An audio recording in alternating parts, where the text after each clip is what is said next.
जी दोस्तों, तो ये एमएस क्लासेस में आप लोगों का स्वागत है। तो चलिए दोस्तों, हम लोग बात कर रहे थे कि रस समीकरण के बारे में, स्टाइलोमेट्री। ठीक, तो हालांकि आपने देखा था कि स्टाइलोमेट्री हम लोग कैसे बना सकते थे। हमने आपको कुछ क्वेश्चन भी दिए थे। आई होप आप लोगों ने क्वेश्चन कर लिए होंगे और अब आपको समझ में आ गया होगा, पूरी फील हो चुकी होगी कि रस समीकरण कोई भी यदि समीकरण दे रखा है तो उसका हम लोग कैसे क्या कर सकते हैं। सेम वैसे है। अब हम लोग क्या करते हैं, उसी पर आधारित कुछ क्वेश्चन उन्हें हम लोग करते हैं। ठीक है, चलिए कह क्या रहा है पढ़ेंगे, उसके बाद हम लोग लगाएंगे। तो कह रहा है कि KClO3 को गर्म करने पर यह KCl और O2 में विभक्त हो जाता है, अर्थात टूट जाता है। उसके बाद 0.1 मोल KClO3 द्वारा O2 मुक्त का NDP पर आयतन ज्ञात कीजिए। चलिए, आपको सवाल समझ में नहीं आया होगा, ये हम जानते हैं। चलिए, कोई दिक्कत नहीं है। बस आपको क्या करना, सबसे पहले इक्वेशन लिखना है। बस आपको क्या है, KClO3 है, इनको आप यहाँ पर लिखिए, KClO3 है। ठीक, इनको हम लोग क्या कर रहे हैं, गर्म कर रहे हैं। जान लेना, ये जो आपका त्रिभुज के आकार का बन रहा है ये चीज़ है ना, इनका मतलब होता है क्या, गर्म। मतलब ये जो KClO3 है, मतलब इन्हें गर्म किया जा रहा है। यदि कहीं पर इस प्रकार का सिंबल लिख दिया जाए तो इस सिंबल का मतलब होता है कि इससे पहले जो भी यौगिक दे रखे हैं उन यौगिक को हम लोग क्या कर रहे हैं, गर्म कर रहे हैं, उष्मा दे रहे हैं, हीट कर रहे हैं। ठीक है, ये बात होता है इसका, इस सिंबल का। अब जब हम लोग इन्हें गर्म कर रहे हैं तो टूट रहा है किसमें, KCl और O2 में। ठीक, ये चीज़ है। अब ऐसे समझ गए होंगे, जैसे हम मिटा देते हैं, इरेज कर देते हैं इस तरह से। ठीक, चलिए ये चीज़ आप समझ गए। अब आप जब ये चीज़ समझ गए तो अब क्या दिक्कत है, कोई चीज़ की परेशानी हो ही नहीं सकती। क्यों? क्योंकि आप जानते हैं कि जो यह इक्वेशन है, अब इक्वेशन का हमें क्या करना है, रस समीकरण विधि पहले लिखना है। ध्यान है, जब भी आपको ये चीज़ दे रखा हो, ठीक, तो इसका रस समीकरण विधि लिखना है। अब आपके सवाल में, आपके मन में ये भी आ सकता है कि क्या रस समीकरण विधि लिखना है, क्या सभी लिखना पड़ेगा? सभी लिखेंगे तो आपका जो समय होगा एग्जाम का वह बहुत कम होगा उस समय। तो ध्यान है, आपको यहाँ से आप पकड़ सकते हैं आपको कहाँ से कहाँ लिखना है। इसमें पूछेगा क्या और दे क्या रखा है, पूछेगा क्या, बस उतना ही आपको इक्वेशन लिखना है। जैसे आपको क्या देख रहे हैं, आप यहाँ पर देख रहे हैं कि एक मोल है, मोल की बात हो गई, मतलब आपको मोल लिखना होगा इसमें। ऐसा नहीं है कि आप सीरियल बाय सीरियल से लिखें, आप कैसे भी लिख सकते हैं, चाहे आप सीरियल से लिखें, चाहे आप जैसे समझ में आपको वैसे लिखें। हालांकि ये बातें आपको कुछ कम समझ में आएंगी, लेकिन जब सवाल लगाएंगे तो आपको समझ में आ जाएगा।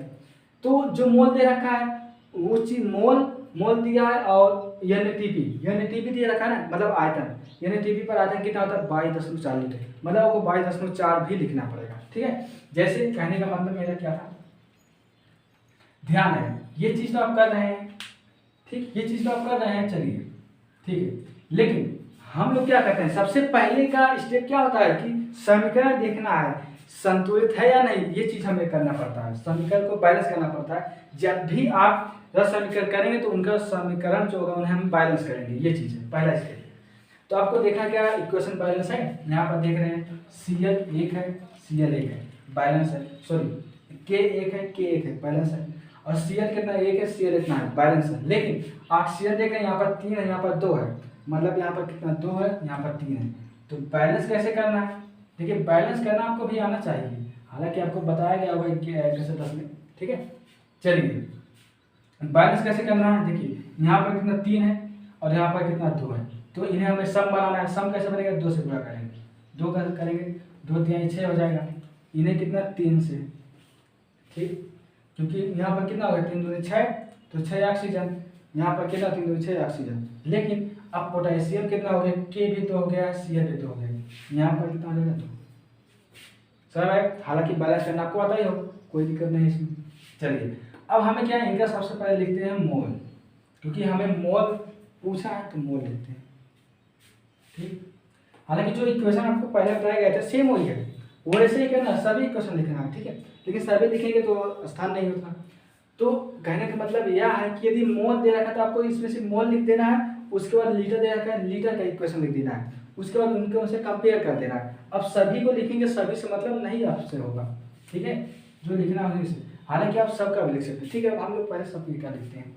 सबसे पहले हम लोग क्या लिखते हैं, मोल इक्वेशन में। तो इनमें क्या, दो मोल क्या है, KClO3 है। हम लोग सबसे पहले एक लिखे, हो गया। उसके बाद इनका 2 मोल KCl है फाइनल। उसके बाद इनका 3 मोल क्या है, O2 है, O2।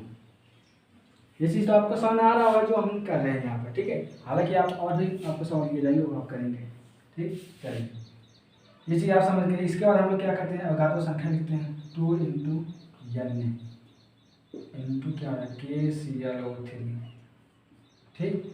ये उसके बाद हम लोग इनका क्या है, यहाँ पर भी 2 है, 2 इंटू NaKCl फाइनल। उसके बाद हम लोग क्या करते हैं, इनका भी लिखते हैं, इनका 3 इंटू NaO2, ठीक फाइनल।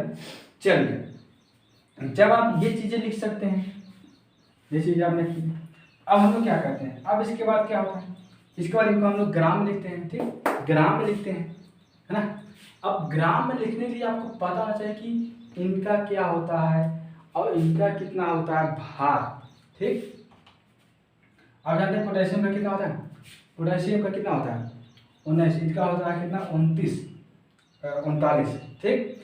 सभी का आप लिखेंगे। अब यहाँ पर जो ग्राम होगा मान लीजिए उसको आप नहीं भी लिखेंगे तभी भी कोई दिक्कत नहीं है, ठीक है। देखिए, ग्राम और इनमें जो इक्वेशन है इनको आपको लिखने के लिए पूछे जाते हैं और भी दिए भी जाते हैं। तो हालांकि आपको यहाँ पर ग्राम तो दे नहीं रखा है, उससे मतलब नहीं, ठीक है। आप ना भी लिखेंगे तभी कोई दिक्कत नहीं है, यदि आप लिख भी रहे हैं तब भी कोई दिक्कत नहीं है, ठीक है। अब यहाँ पर पोटेशियम है, इनका आपको भार लिखना पड़ेगा। इसके बाद इनका भार, उसके ग्राम, इनका भार ग्राम, ठीक। अब उसके बाद हम क्या करते हैं, NADP लिखते हैं। NADP क्योंकि हमें इसकी आवश्यकता है, तो हमें ये भी लिखना पड़ेगा, ठीक। इसका कितना है, यहाँ पर 2 है, 2 इंटू कितना है, 2 इंटू 22.4 लीटर KClO3, ये। उसके बाद इनका 2 इंटू क्योंकि 2 है, 2 इंटू 22.4 लीटर क्या है, KCl। बात समझ में आ रहा होगा आप लोगों को। उसके बाद यहाँ पर कितना 3 इंटू 2 इंटू 4 लीटर क्या है, O2 है, ठीक। बात समझ में गई आप। आई होप आपको ये बातें अच्छी तरह से समझ में आ गई होंगी। चलिए, अब हम लोग बात कर लेते हैं इनके बारे में, ठीक। ये चीज़ समझिए। अब सवाल पढ़ते हैं, उसके बाद हम लोग लगाते हैं कनेक्शन। किस से आपको कनेक्शन जोड़ना है, मोल और NADP से, ठीक, मोल और आयतन से। तो ऐसा आपको कनेक्शन लेना पड़ेगा। यहाँ पर आप जानते हैं मोल और आयतन, मोल कहाँ पर, यहाँ पर मोल से जानना है आपको कहाँ पर, आयतन में।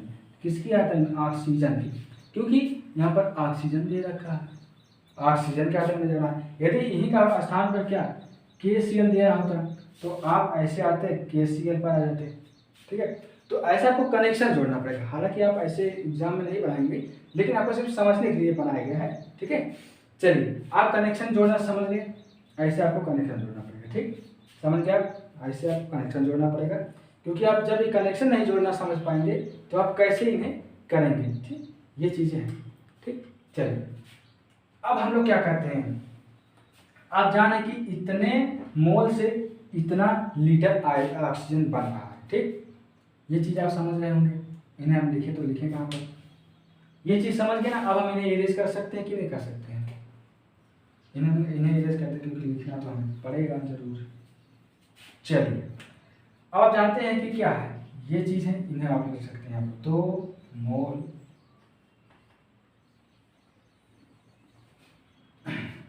2 मोल क्या है, KClO3 है।